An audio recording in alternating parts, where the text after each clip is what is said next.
सूचना केवल हमारे विचार हैं, वित्तीय सलाह नहीं। निर्णय लेने से पहले खुद शोध करें। किसी भी लाभ या हानि के लिए हम उत्तरदायी नहीं हैं।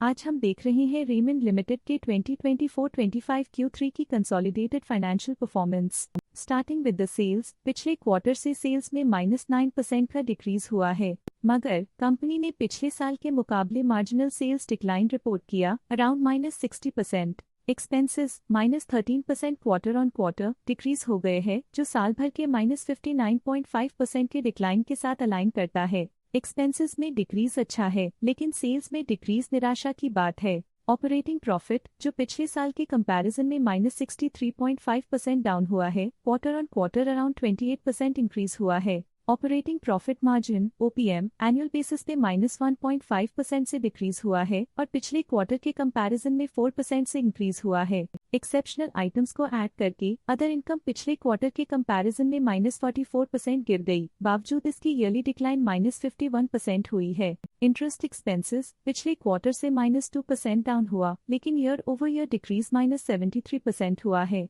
डिप्रिशिएशन कॉस्ट्स में 3.5% का क्लाइम देखने को मिला और ईयरली बेसिस पे -41% का डिक्रीज देखा गया। Profit before tax annually -63% decrease हुआ, लेकिन प्रीसीडिंग क्वार्टर से 3.5% बढ़ा है। इस साल कंपनी ने 25% टैक्स पे किया और क्वार्टरली कंपनी ने 20% टैक्स पे किया है। नेट प्रॉफिट ने ईयर ऑन ईयर -61% का डिक्लाइन दिखाया, लेकिन लास्ट क्वार्टर से 22.5% का इंक्रीज हुआ है। इस क्वार्टर में कंपनी का परफॉर्मेंस अच्छा रहा और स्ट्रॉन्ग ऑपरेशनल मैनेजमेंट दिखाया। वहीं अगर एनुअल एनालिसिस की बात करें तो साल के दौरान कंपनी का परफॉर्मेंस अच्छा नहीं रहा।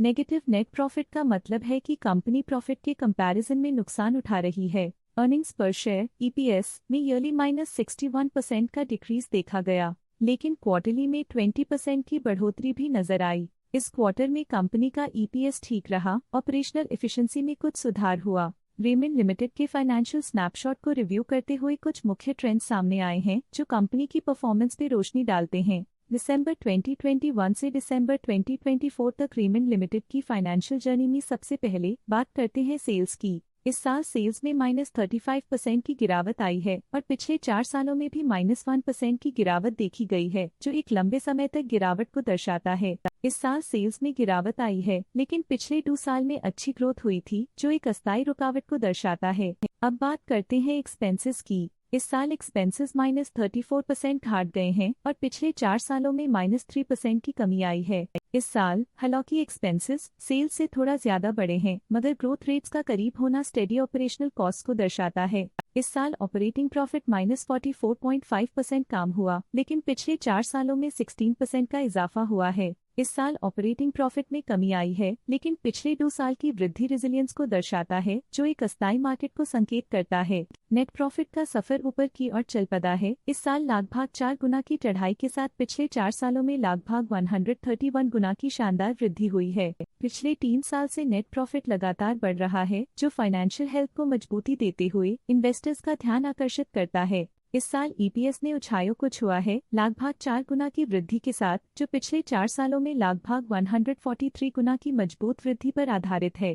पिछले 3 साल से अर्निंग्स पर शेयर (EPS) में लगातार इजाफा हुआ है, जो प्रॉफिट ग्रोथ को मजबूती देते हुए शेयर होल्डर वैल्यू को बढ़ा रहा है। चलिए अब बात करते हैं शेयर होल्डिंग पैटर्न की। रेमंड की शेयर होल्डिंग रिपोर्ट्स कुछ इस प्रकार की हैं, जो दिसंबर 2024 के 31 तक चलता है। ये रिपोर्ट कंपनी के शेयर्स की डिटेल्ड जानकारी देता है, जिसमें promoters, promoter groups, foreign investors, public investors और सरकारी एंटिटीज शामिल हैं। पब्लिक द्वारा हेल्ड शेयर्स का परसेंटेज 28.12% से इंक्रीज होकर 2024 के दिसंबर में 28.52% तक का इंक्रीज से देखा गया। ये चेंजेस स्टेट है कि पब्लिक की इन्वेस्टमेंट कंपनी में क्वार्टर टू क्वार्टर इंक्रीज हुई है। जब कंपनी के शेयर्स का अधिकतम हिस्सा प्रमोटर्स, FII, DII या गवर्नमेंट के पास होता है, तब ये माना जाता है कि कंपनी मजबूत हाथों में है, जो स्थिरता और मजबूत समर्थन को दर्शाता है और इस मार्केट की स्थिरता बनी रहती है। डोमेस्टिक इंस्टीट्यूशनल इन्वेस्टर के शेयर होल्डिंग में थोड़ा डिक्रीज आया 2024 के सितंबर से 2024 के दिसंबर में, जो दिखाता है कि डोमेस्टिक इंस्टीट्यूशंस ने अपने स्टेक को -0.11 से डिक्रीज किया है। फॉरेन इंस्टीट्यूशनल इन्वेस्टर्स के शेयर होल्डिंग में थोड़ा डिक्रीज आया 2024 के सितंबर से 2024 के दिसंबर में, जो दिखाता है कि फॉरेन इंस्टीट्यूशंस ने अपने स्टेक को क्वार्टर टू क्वार्टर -0.29 से डिक्रीज किया है, जिसे पता चलता है कि उन्होंने अपनी इन्वेस्टमेंट्स को पुल बैक किया है।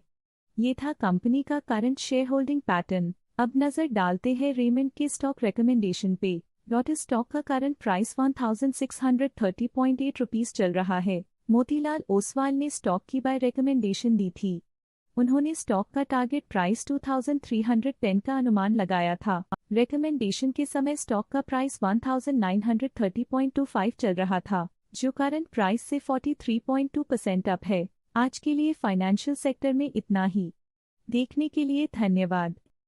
स्टॉक लेटेस्ट न्यूज अपडेट के लिए चैनल को सब्सक्राइब करें और वीडियो को लाइक एंड शेयर करें।